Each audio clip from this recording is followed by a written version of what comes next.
Day one I went and they're like, okay, you're assigned to this guy to help him do his station. And then day 2 he fucking quit. So you're on the station. Not because of me, but so it was great because they were just like, well, do you want to do it? And I was like, sure. But at that point you're not really processing like, oh, I'm not getting paid to do this.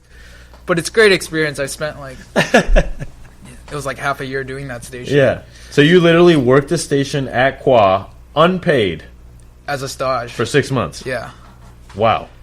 But it was awesome. Yeah. I loved whatever, dude. it. That's fucking. You gotta do what you gotta do. I never looked at it like that. We're talking about it now. I just love that they're like that. It was so enticing that you just worked there for 6 months. You're like, yeah, well, I'm working on this station. I'm on this station. Who was the chefs there at the time? It was Daniel Patterson. Gotcha. And then they basically have 4 stations. It was me, Jordan, Brent, and then Matthew Kirkley was the 4th. Oh. That was during his time of leading up to his tenure. So you're basically CDPs along with Matt Kirkley. It was pretty fucking crazy. He was like behind you, and you're like, this guy's crazy. I know it, but I don't know. Like, I'm not experienced enough to know like what that situation is. Exactly. You know? Yeah. And then he's just like, how was working with him? Because I know he's like a pretty intimidating super dude. Cool. Yeah. Super. Because when I was there, like, I was just like, dude, just shut the fuck up. Like, whatever anyone says to you, you're just like, I come from an East Asian household. You're like, oh, I don't want to say beaten, like, but you're like scolded, like you have like. John, it's okay, dude. Nobody's gonna come after your parents. They beat the shit out of John. All right. But you're from an East Asian household. Like, you're like, what? Like, this is nothing. Like, of course you're just like, okay, yeah. But it was awesome. Yeah. It's crazy. So what are the stations? I know that probably fucking Matthew told me about this shit, but there's 2 cold and then 2 hot. Got you. And the grill being like the main one. Yeah. Was it always that kind of cuisine there? Since the beginning? It was always like the fire cooking, When I was there, yeah, it was like 2 or 3 dishes off. Got the grill, you. Yeah. Okay. Cool. How many courses on the menu? I don't remember. What year is this? 2015? 2016? Got you. I wish I remembered more about the experience, but when you're in the moment, and I was like, really, I hadn't been in that environment for long enough. You're just kind of like embracing all of it. You're just kind of like absorbing everything that comes your way. Mm-hmm.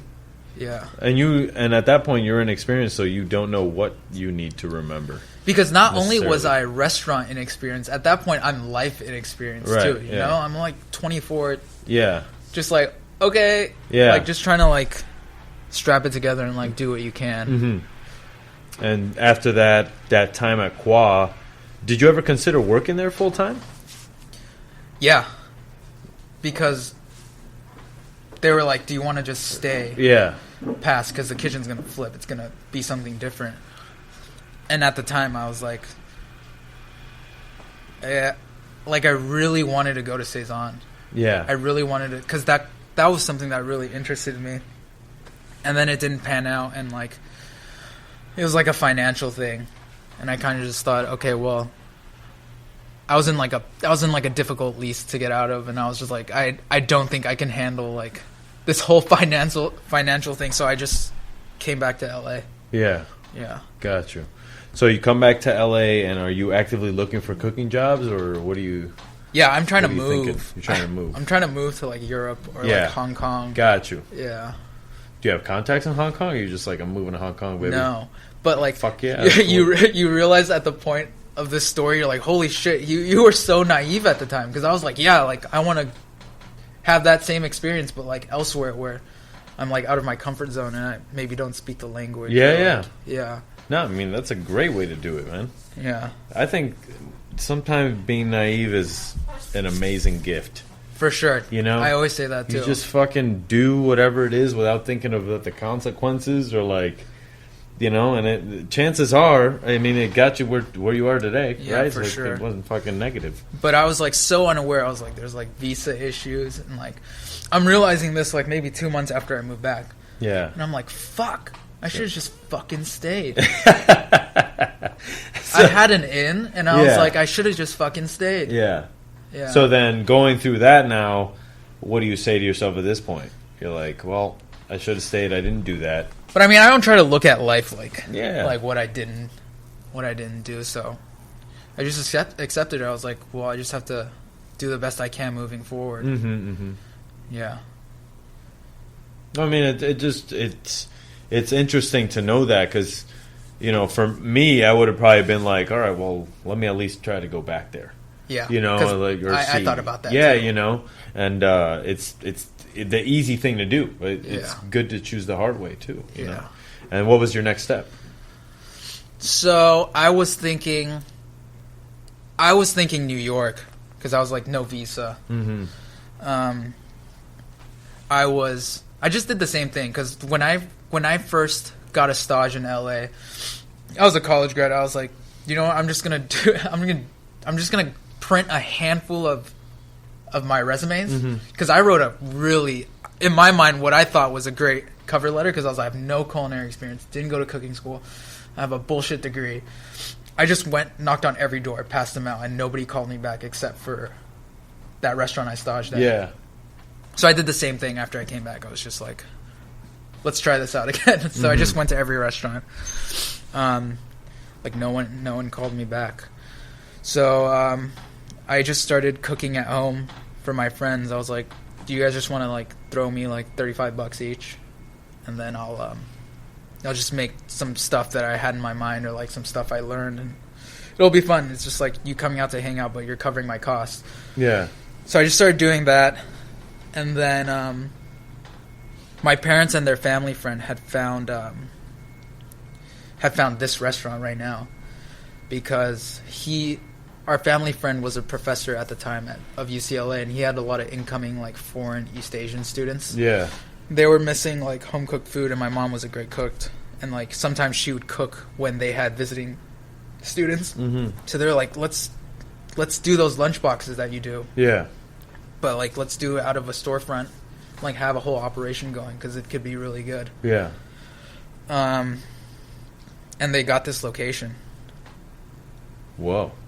So, they get this space, and are they thinking, we're going to get this space, and Jon's going to be the chef there? They weren't. Okay. But then they got the space. Gotcha. And then they're like, oh, shit, it's not just... You go to the supermarket, buy what you need for the day, and make the food. Yeah. And my mom at the time, this is like exactly almost 5 years ago. Yeah. Yeah, they signed the lease like this week, 5 years ago. Full circle. But my mom at the time was super young, but then she had back problems like maybe a year after that, and I was like, oh my gosh, you could have never done this by yourself. No. So I was like, okay, I'm still going to try moving, but now I have a way to consistently earn money. Yeah. So I was like, let's treat this like a fast casual, right? Like where you're doing SOPs. Yeah. For the entire kitchen. It's not like, it's not like you're doing tasters every day. It's just like, this is the recipe. You just make it every day. Yeah. So I was like, these recipes, when you're making them, is this you just sort of knowing more or less where you want to go and weighing the ingredients out, writing it down, and kind of R&Ding it that way, changing amounts, or are you using recipes from your parents? Or I was trying to approximate food that my mom made me. She would be like, "Here, make this. Like we'll do it together, and we'll like try making this." Got you. But it never even came to that point. It was just all talking. Like we were just brainstorming how we were gonna do this, because after like they were buying kitchen equipment and stuff, there's only one 2-door refrigerator and 2 lowboys, and then 1 lowboy freezer and 1-door freezer. So it's like we could not store enough food to do like 250 lunch boxes a day. Yeah. And we had nowhere to put them. Like we had nowhere to put anything basically. Yeah. And this was like something else we stress test during the pandemic because we were trying to do to go. Yeah. And I was just thinking back, like, man, if we tried doing this lunchbox, we would go out of business so fast. Yeah. At the price points that we were aiming for. Yeah. So it went from wanting to do like lunch boxes and to-goes to them wanting to do like those Taiwanese personal style hot pots. Yeah. Where you have a small flame and you just eat it. Yeah. And then I was just like, I don't know if that would ever fly here. Yeah. Like this west of LA. And that got scrapped too. And then we went through so many ideas because the space was just so restricting, right? You're just thinking like, I can fit X amount of seats, like possibly 50 people a night. Like, how are we going to make enough money from 50 people a night to sustain the rents, blah, blah, blah, like rising labor costs. Yeah. So. And at this point, it's you and your mom. Yeah. That's it. Yeah. Okay. We had hired nobody. That's the start. Space was empty. Yeah. Like, my parents at the time still had their furniture manufacturing place. Yeah. So we were like building these tables, building like the side, like building these shelves. So we were slowly putting it together, but we still didn't know what to do. And then our family friend was like, "Isn't John at home doing like whatever his little food thing at home? Like, why don't you guys try it out here for a weekend?"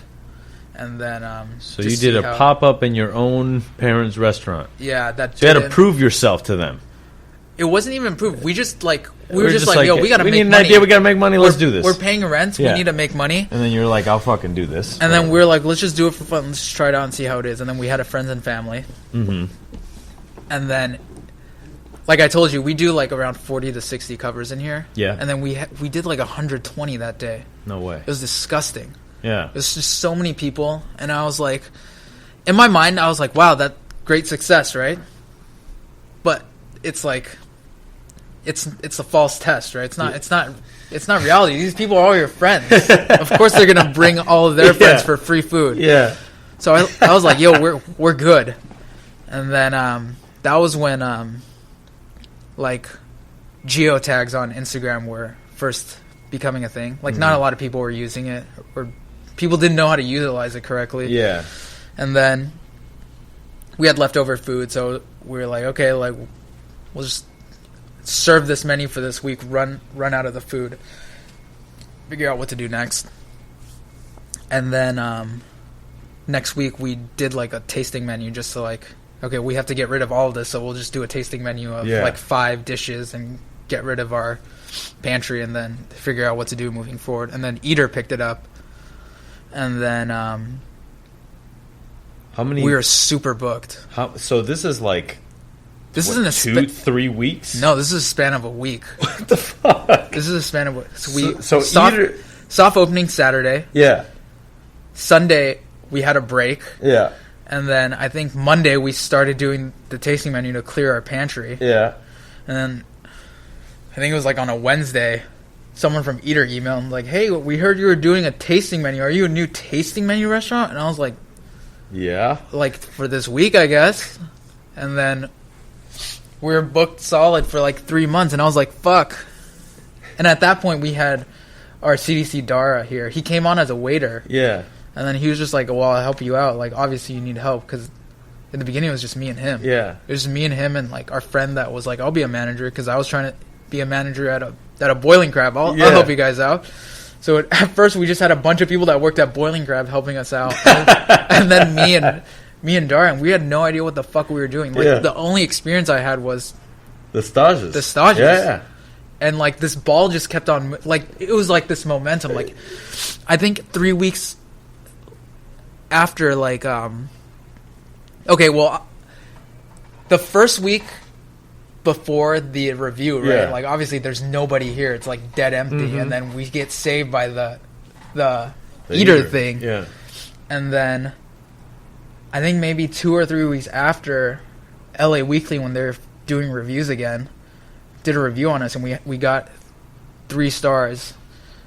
I don't know how to put it in terms, like most restaurants get 2 and then we got 3. I was like, what the fuck? Like we didn't ask for this. Yeah. And it just keeps going. It becomes like this monster, right? Like you can't really stop it. So at this point you're like, I gotta hire somebody. Yeah, well, I was like, we have to hire people. Yeah. And at the time I was like, even now, just in general, I'm like I'm not fit to be like a leader a like fucking that. leader, yeah. Yeah, I'm learning everything on the